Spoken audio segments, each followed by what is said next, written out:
The warehouse job was supposed to be temporal. That was what Clara called it, but by the end of his first shift, Tega realized that the warehouse was not just work. It was military training disguised as employment. The bosses were not just bosses, they were the size of coffin and heavier than his whole village generator. The cold inside the warehouse was worse than outside, and the supervisor, a tall man called Steve, spoke so fast that Tega only caught the last word of every sentence. By day 3, Tega's body had filed an official complaint to his brain. His back ached, his legs shook, and his hands felt like they'd been soaked in ice water overnight. But the real disaster happened on day 5. They asked him to unload a truck full of what he later learned was frozen chicken. The moment he stepped inside, the cold slapped him like a jealous girlfriend. His nostrils blocked, and he could swear he heard his ancestors whisper, "Tega, is this what we sent you abroad for?" That night he came home looking like an abandoned umbrella. "Are you okay?" Clara asked. Tega was already sitting and breathing like someone who just climbed Mount Kilimanjaro. He just replied, "I am not okay at all. I need medical attention." By morning he had full-blown fever, and then came the cough, and within minutes it evolved into a choir, complete with blocked nose and sneezing fits. He sneezed and coughed so hard, but nobody to shout, "Bless you." Clara drove him to a walk-in clinic. The nurse asked him to rate his pain from 1 to 10. Tega rated it 15. The doctor diagnosed him with severe cold, fatigue, and dehydration. They gave him medicine, and he was given 2 weeks of rest. At first, Tega thought this was good news, a holiday without the back-breaking lifting. But after 2 days at home, he realized rest abroad was different from rest in Nigeria, because no neighbor checked up on him. It was strictly every malam to his kettle. The real healing came from the moment Clara said, "You know what? Maybe you should look for something easier." Tega replied immediately, "Yes, something easier like ambassador work or football agent." By the 5th month in Canada, his dreams of good life abroad had already started collecting dust like old wedding souvenirs. He thought he would be cruising in SUVs, eating pizza every night and posting airport selfies every weekend. Instead, he learned one important truth, that the good life in abroad he imagined only existed in music videos and people's reels. In real life, the abroad came with bills that had no shame. When he got healed, Clara suggested he should try an office job, and Tega loved the idea, even though he would have preferred her restaurant. He got another job in a coffee shop in downtown. The manager, a cheerful woman named Brenda, told him it was easy, and it was just to serve coffee and be friendly. Day 1, a man ordered 1 double-double, and Tega gave him 2 cups of coffee. The man actually meant coffee with 2 creams and 2 sugars. Day 2, he spilled an entire tray of hot flakes on a woman's expensive bag, and by day 3, Brenda politely told him, "You have a nice smile, Tega, but you should try smiling somewhere else," and that was how he was relieved of that job. He got another job, this time to be a dog walker. He asked, how hard can it be, and he was told it's just to hold the leash and walk. First clients had 3 huge dogs that looked like they could drag a small Toyota. Tega ran for his dear life, and by the time he returned home, his left shoe was missing. Finally, he decided online work was his destiny. He signed up for a data entering job. On the first day, the supervisor asked him to enter 2,000 names into a spreadsheet, and by afternoon, he had only entered 38 names, and half of them had spelling mistakes, and his eyes were already negotiating with his brain. After that, he avoided his email like it carried malaria. Then, the marriage began to have K-legs. At first, Tega thought the quarrels were normal, just the kind every couple has while adjusting, but soon it became clear that these were not ordinary quarrels. They were Olympic-level disagreements. It started with small things like toothpaste. Tega liked squeezing it from the bottom, while Clara from the middle. One morning, he woke up to brush his teeth and found the tube looking like someone had stepped on it in a hurry. And then he asked, "Clara, "Why did you press this toothpaste from the middle?" She replied nonchalantly, "Because it's faster." "But it's wrong," Tega said. "Wrong for you and not wrong for me." He stood there staring at her, wondering if this woman was secretly trained by a Nigerian just to frustrate him. Then came the socks issue. Tega's Nigerian brain told him socks belongs to his shoes until laundry day. Clara's Canadian brain believed socks should go straight into the laundry basket. So one morning she held the socks up like they were a health hazard. "Tega, why are these on your shoes again?" "Because the shoe is closer to my feet than the laundry basket," he replied.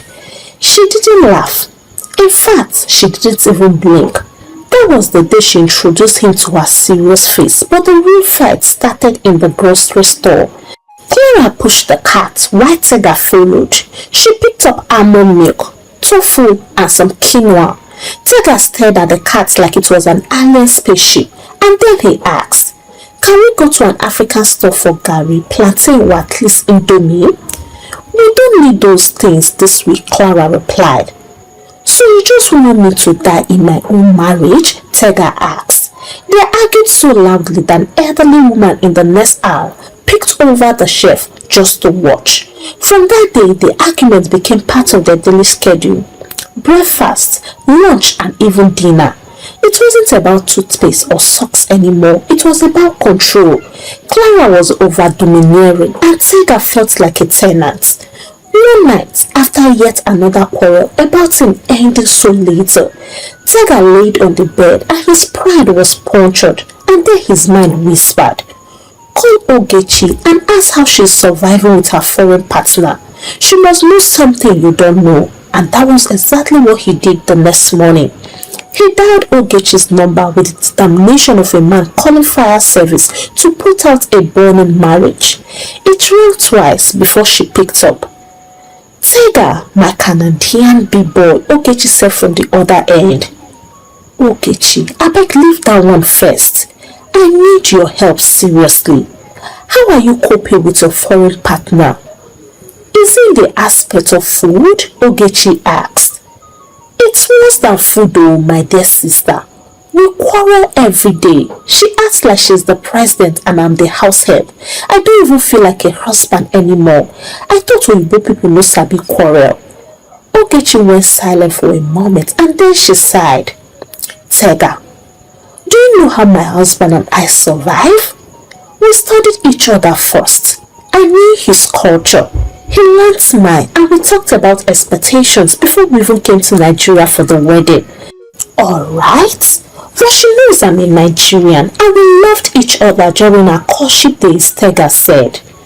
"Knowing is not enough and love is not just vibes, it is work. And if you can't find peace in that house, it is either you both do the work or you go your separate ways before you destroy each other."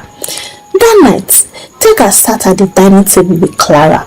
For the first time in months, they talked without shouting. They admitted they wanted different things. She wanted a partner who could adapt fully to her Canadian lifestyle, and he wanted a wife who could blend cultures and give him room for his Nigerian roots. No one was wrong. They were just not right for each other. They took a mutual decision, but the pain was heavy. The divorce papers were signed with no dramatic shouting, and the judge said, "This marriage is hereby dissolved." Tega walked out feeling strangely light. He had arrived in Canada with 2 suitcases and big dreams. Now he was living with 1 suitcase, a carry-on and bigger lessons.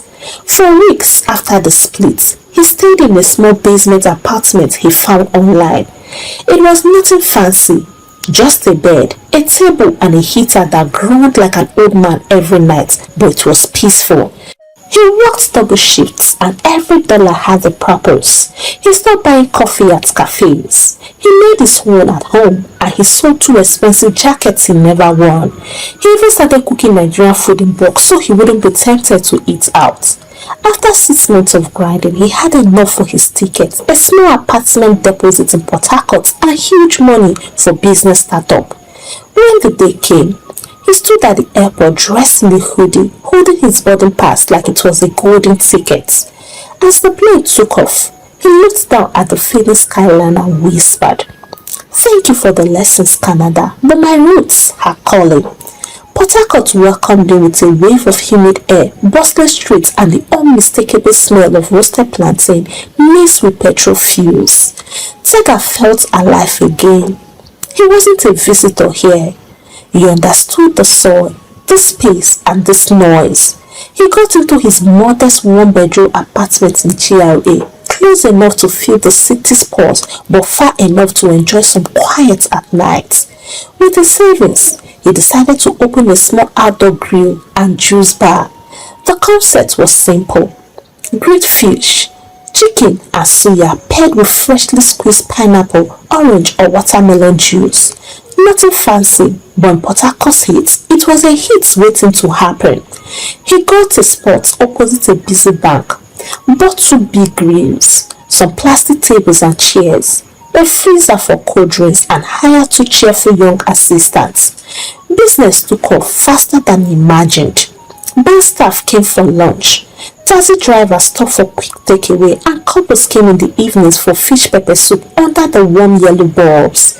Within 3 months, his store had become the place to get the juiciest grilled fish in that area. His regulars called him Chef Tega. The beauty of it all was that here, nobody cared about his assets and he only paid for important bills. They cared that his pepper sauce was legendary and his pineapple juice could cool down a whole day's stress.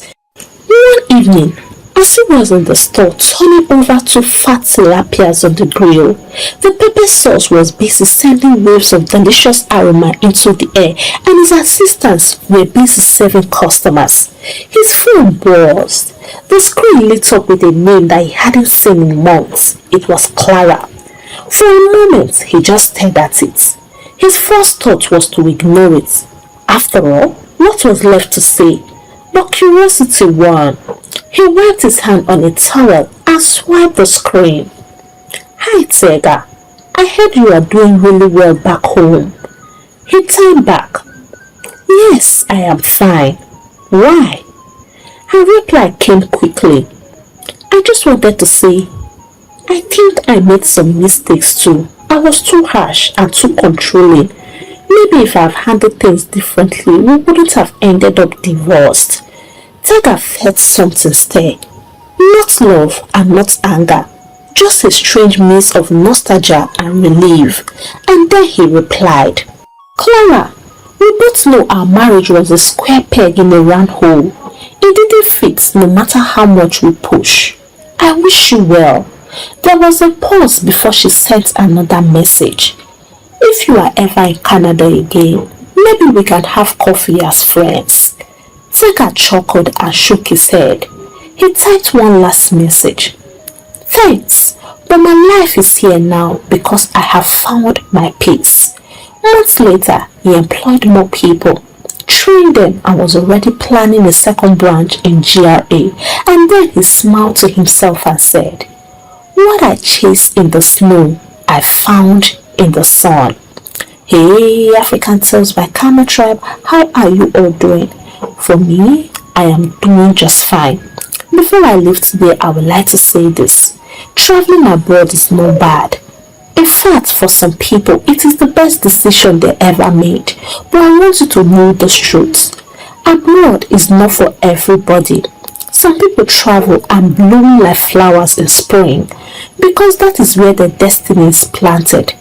Others travel and dry up like vegetables left in harmattan sun because their root was never meant for that soil.